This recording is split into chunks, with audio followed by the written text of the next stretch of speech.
Hello students, कैसे हो आप सब।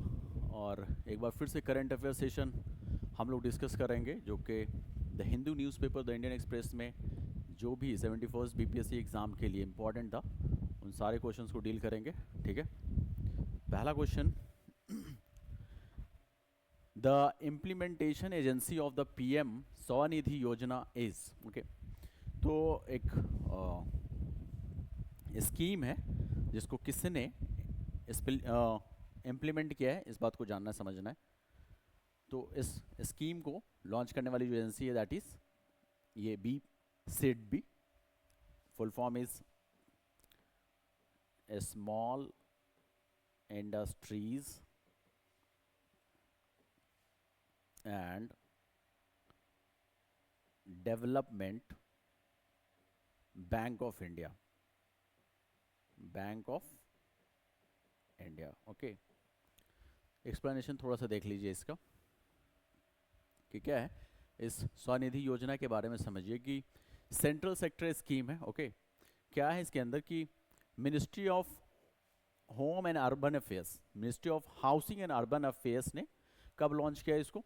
2020 के अंदर, लाइक जून 2020 अंदर इसको लॉन्च किया गया था। और कोविड-19 के टाइम आप लोगों को पता है कि पूरा सोसाइटी जो है डिसरप्ट हो गया था। सारे सेक्शंस ऑफ द सोसाइटी को अलग अलग तरह की प्रॉब्लम फेस करनी हो रही थी। उसमें जो स्ट्रीट वेंडर्स हैं उनके साथ और भी ज़्यादा चैलेंजेस आए थे। तो क्या हुआ है कि गवर्नमेंट ने इस स्कीम को लॉन्च किया है ताकि उनको रिवाइव किया जा सके, उनकी जो प्रॉब्लम्स है उनको फिर से सेटल किया जा सके और उनके जो लाइवलीहुड है उसको इंश्योर किया जा सकते। इस स्कीम के तहत तमाम स्ट्रीट वेंडर्स को 10,000 रुपीज़ तक का लोन मतलब प्रोवाइड किया जाएगा गवर्नमेंट की तरफ से, है ना। और इसमें आपको याद रखना है ये कि इसको इम्प्लीमेंट कौन कर रहा है, तो वो पहले मैंने डिस्कस कर लिया, सिडबी। ठीक है, इसको ये याद रखिएगा कि सिडबी ने इसको लॉन्च किया है, इम्प्लीमेंट किया है।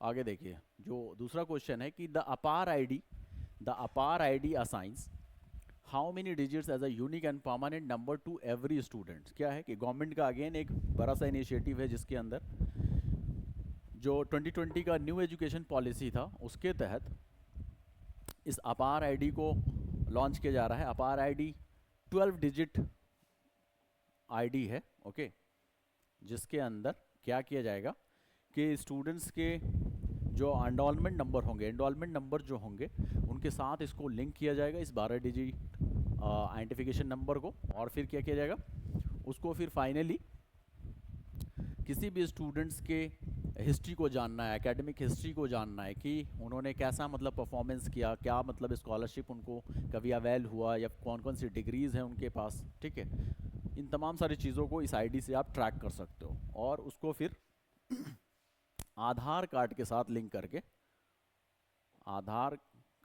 साथ लिंक करके इसको डिजी लॉकर के अंदर, ओके, डिजी लॉकर के अंदर इसको रखा जाएगा। तो इस बात को आप याद रखिएगा।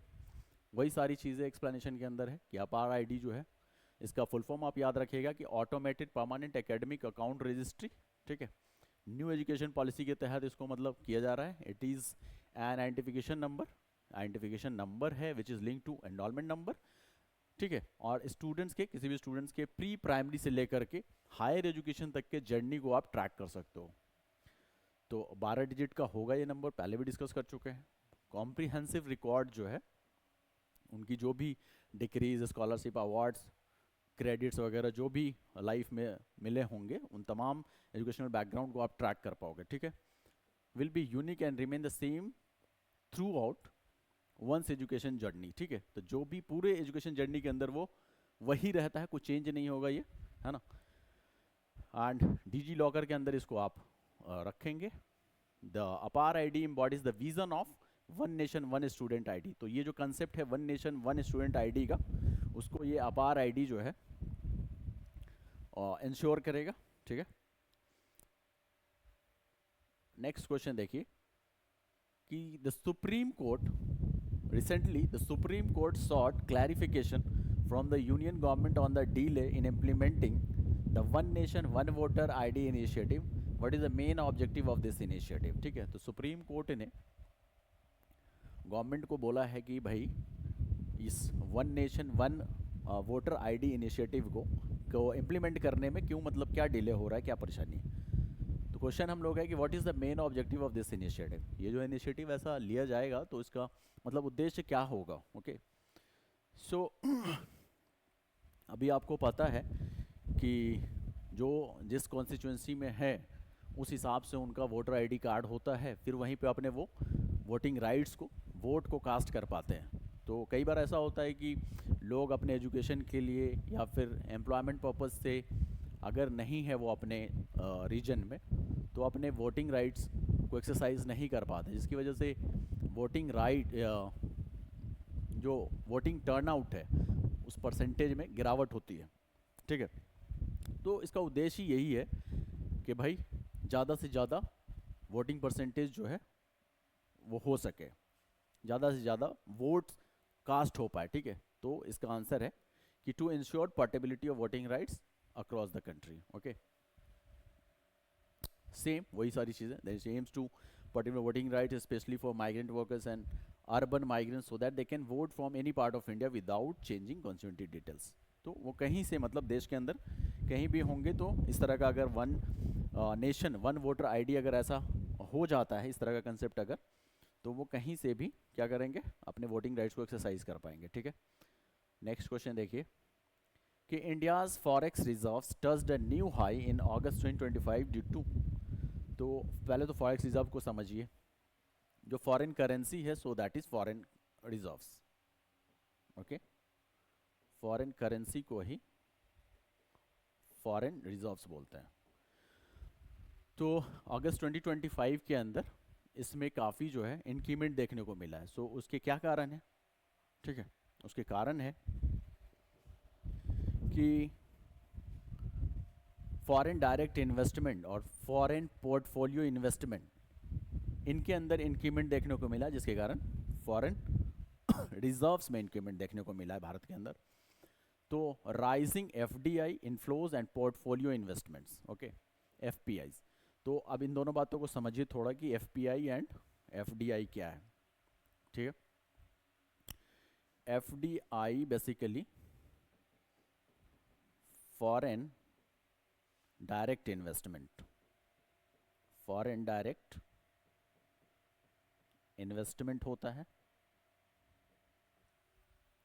कोई भी इन्वेस्टर आउटसाइड मतलब भारत से नहीं है और वो अगर यहाँ पे निवेश करते हैं, इन्वेस्ट करते हैं, ठीक है, किसी कंपनी के अंदर इन्वेस्ट करते हैं या फिर डायरेक्टली किसी कंपनी को यहाँ पे इस्टेब्लिश कर रहे हैं, सो वो फॉरेन डायरेक्ट इन्वेस्टमेंट होगा। तो ऑब्वियसली वहाँ पे जब वो इन्वेस्ट करेंगे तो वो, ठीक है, भारत में खर्च करेंगे, तो भारत के पैसे को खर्च करेंगे, तो उससे पहले क्या करना होगा उनको, अपने पैसे को एक्सचेंज करना होगा। ठीक है, तो जिसके कारण क्या होगा, इस फॉरेन करेंसी के अंदर आपको इंक्रीमेंट देखने को मिलेगा। ठीक है, फॉरेन करेंसी के अंदर इंक्रीमेंट देखने को मिलेगा और ये लॉन्ग टर्म होता है। एफडीआई कैसा होता है? लॉन्ग टर्म होता है, इस बात को याद रखिएगा। एंड एफडीआई जब कभी होता है तो इन्वेस्टर जो है कंपनीज के ऑपरेशनल मैकेनिज्म को कंट्रोल कर पाते हैं। ठीक है, कंट्रोल होता है इनका। और सेम टाइम पे एफपीआई क्या होता है? पोर्टफोलियो इन्वेस्टमेंट होता है एक चीज़, पोर्टफोलियो इन्वेस्टमेंट, एफपीआई, इसको कट कर दो, एफपीआई पोर्टफोलियो इन्वेस्टमेंट। ठीक है, तो इन्वेस्टर क्या यहाँ के बॉन्ड्स के अंदर, स्टॉक्स के अंदर मतलब इन्वेस्ट करते हैं, तो वो एफपीआई का पार्ट होता है। वो शॉर्ट टर्म होता है, शॉर्ट टर्म होता है, और ऐसा इन्वेस्टमेंट करने से कोई कंट्रोल नहीं होता है इन्वेस्टर का, कंपनी के ऊपर कोई कंट्रोल नहीं होता है। ठीक है, इस बात को याद रखें। नेक्स्ट क्वेश्चन देख लीजिए कि the delimitation commission of an news is constituted under which article of the constitution. तो कॉन्स्टिट्यूशन के कौन से आर्टिकल जो है डीलिमिटेशन कमीशन को डील करता है? इसके कॉन्स्टिट्यूशन को जो डीलिमिटेशन कमीशन बनाए जाते हैं वो कौन से आर्टिकल को यूज़ करके बनाए जाते हैं, किस आर्टिकल के हेल्प से? सो दैट इज़ ये आर्टिकल 82 के हेल्प से बनता है ये। और अब आपको यहाँ पे समझना है थोड़ा सा कि ये डीलिमिटेशन कमीशन के बारे में। ठीक है, डीलिमिटेशन लिमिटेशन कमीशन, है ना। इसको बाउंड्री कमीशन भी बोलते हैं, बाउंड्री कमीशन भी बोलते हैं। होता क्या है, सेंसस 10 इयर्स पे सेंसस होता है, आप सब जानते हैं। उसके बाद जो भी पॉपुलेशन के अंदर जो चेंजेस ऑब्जर्व किए जाते हैं उनको फिर से बताया जाता है सेंसस के अंदर। और सेंसस के बाद ऐसा नीड होता है कि बाउंड्रीज़ को, स्टेट्स के बाउंड्रीज़ को फिर से रीड्रॉ किया जाए, ठीक है, फिर से, ताकि जो उद्देश्य है कि पार्लियामेंट के अंदर इक्वल रिप्रेजेंटेशन हो, ठीक है, इस बात को इंश्योर करने के लिए बाउंड्रीज़ को रीड्रॉ करना होता है। उसी रीड्रॉल के लिए क्या है कि एक कमीशन को बनाया जाता है, डीलिमिटेशन कमीशन और बाउंड्री कमीशन, ठीक है, जिसके अंदर एक जो मेंबर होते हैं वो एक जज होते हैं सुप्रीम कोर्ट के, रिटायर्ड जज होते हैं, है ना, एक जज होते हैं सुप्रीम कोर्ट के रिटायर्ड जज। दूसरे चीफ इलेक्शन कमिश्नर होते हैं, ठीक है। एंड आगे जो है और भी मेंबर्स होते हैं, जैसे कि state election commissioners, state election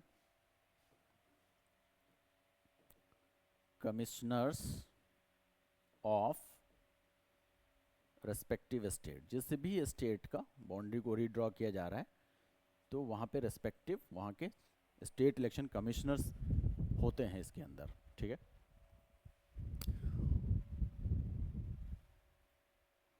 ठीक है, article 82 provides for the readjustment of constituencies after every census, ठीक है, parliament in act, delimitation act. और पार्लियामेंट फिर उसके बाद जो है कमीशन बनाने के बाद ये डिलिमिटेशन एक्ट भी बनाता है उस साल का, ठीक है। And the delimitation commission is setup accordingly, उसके बाद फिर डिलिमिटेशन कमीशन बना दिए जाते हैं। पहले कानून बनता है पार्लियामेंट के अंदर, डिलिमिटेशन एक्ट बनता है, इस बात को याद रखिएगा, डिलिमिटेशन एक्ट, और फिर उसके बाद कमीशन बन जाता है। सो ये सारे क्वेश्चंस आज हम लोग डिस्कस किए, 5 क्वेश्चंस। फिर कल हम लोग 5 क्वेश्चंस को फिर से डील करेंगे, और सारे क्वेश्चंस इंपॉर्टेंट थे, आप लोग एक सेशन को मिस नहीं कीजिए, ठीक है, ठीक है, ओके, टेक केयर, बाय।